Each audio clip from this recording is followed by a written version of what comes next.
Next on Worcester News Tonight, remembering the Worcester Six and keeping the city safe. The latest crime stats for the city are released, and police are noting some positive developments.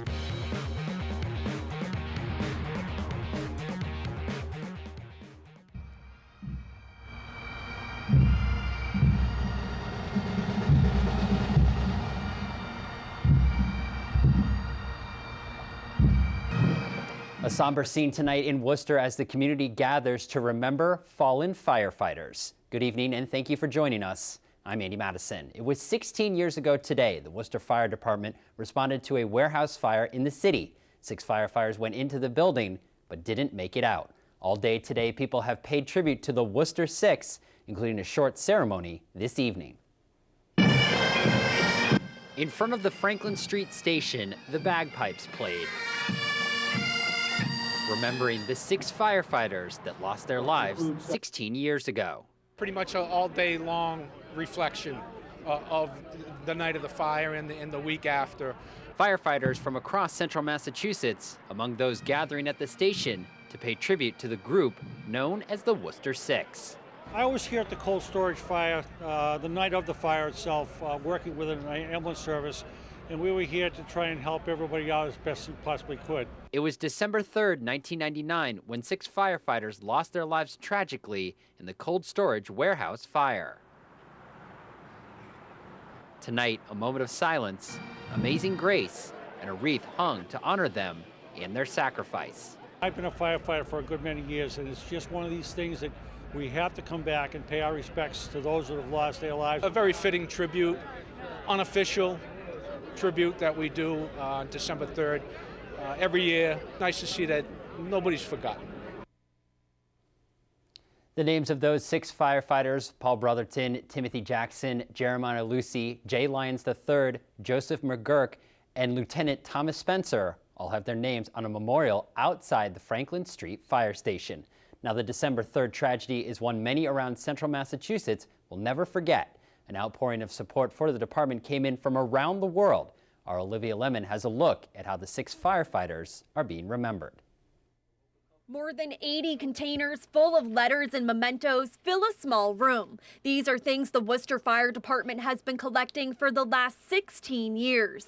Cards, letters, posters, pictures, handmade fire extinguisher lamps. Retired Fire Lieutenant Don Courtney says people from all over the country began sending things in after 6 firefighters died in the cold storage warehouse fire. We certainly appreciate the support that they gave us then and now. Again, the mementos that are here, kind of a dark day, but we want to try to make it a little bit happier, take our mind off the fire and again look at the support that the citizens gave us. Courtney says the department does still receive additions to what they affectionately call the stuff.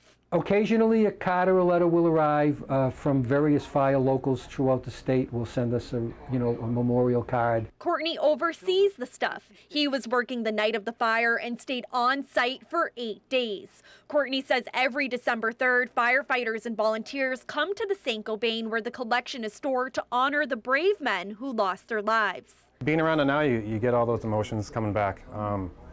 So they're different feelings from the time back then, but it's nice. It's heartwarming to see how many people cared and came out for guys they never met before. The fire department would like to create a museum to display these items. Captain Gary Flesher says they're hoping to use an empty spot in Union Station. We have certainly enough stuff here where we can rotate it through so that every time you visit the museum, the display would be a little bit different. It's important that the people know that what they did or what they wrote down years ago is still with us. Olivia Lemon, Worcester News Tonight.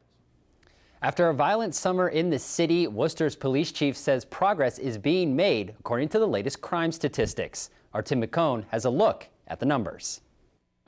Data from the Worcester Police Department this week shows many crimes are down across the board in the city. I don't mean to minimize somebody's personal experience. Obviously, statistics don't matter if your home is broken into. And I get that, and certainly we can do better. We can always do better reducing crime.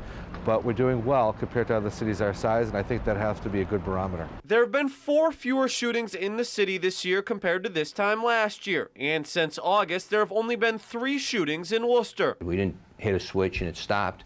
It was a lot of hard work, 16 arrests, several high-profile people, and that reduced the gun violence. Shootings aren't the only crimes that have decreased. Breaking and enterings, stabbings, stolen vehicles, and vandalism are all down by more than 10% compared to the 4-year average. We focus on gangs, we focus on illegal drug activity and illegal guns.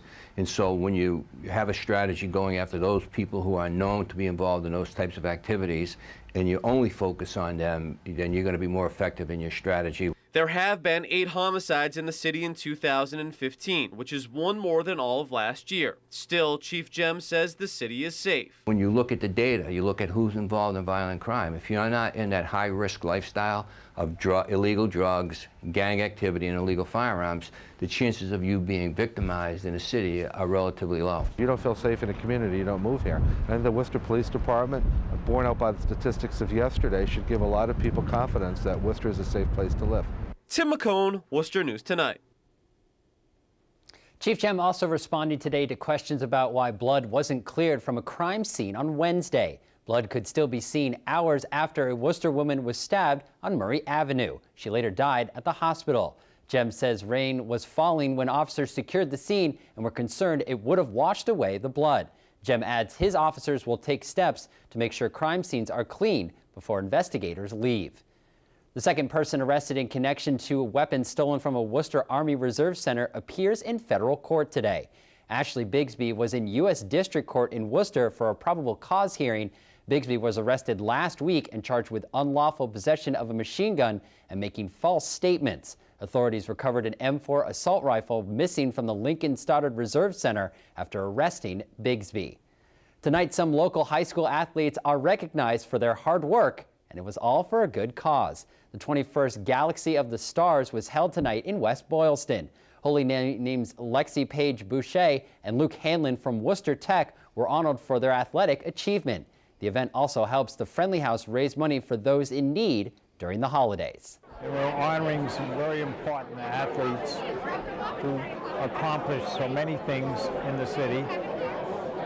The night basically is for them, but also it helps us at Friendly House with our Christmas program, but for our year-round programs for the children. Our own Kevin Shea was the MC for tonight's Galaxy of the Stars.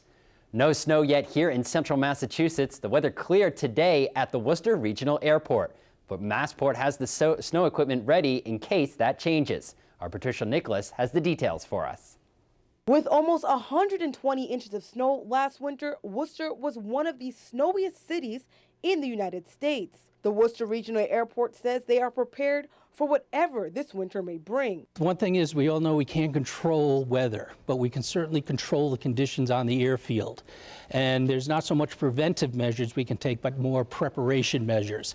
And that is staying close to the forecasting and be prepared with the supplies and the equipment to make sure it's all up and operational so that when the first snowflake drops, we're ready to handle. The airport has a fleet of heavy machinery to make sure their customers and employees are safe.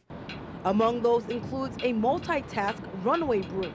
The airport is calling it the machine of the future. It has a 24-foot wide plow on the front of it, it has a 22-foot wide broom behind it, and it has blowers on the back that produce a wind speed of 400 miles an hour to clean any debris off the runway. So essentially in one pass, we can do 3 jobs in one pass with this machine. Other equipment include 3 high-powered snow blowers capable of blowing 5,000 tons of snow per hour at a distance of 150 feet. The airport says they have 20 highly trained and experienced men and women who can operate their specialized pieces of snow and ice equipment. It all boils down to reliability and safety. We pride ourselves in having a very reliable airport and a safe airport, and that you can't do any more than prepare for that. Patricia Nicholas, Worcester.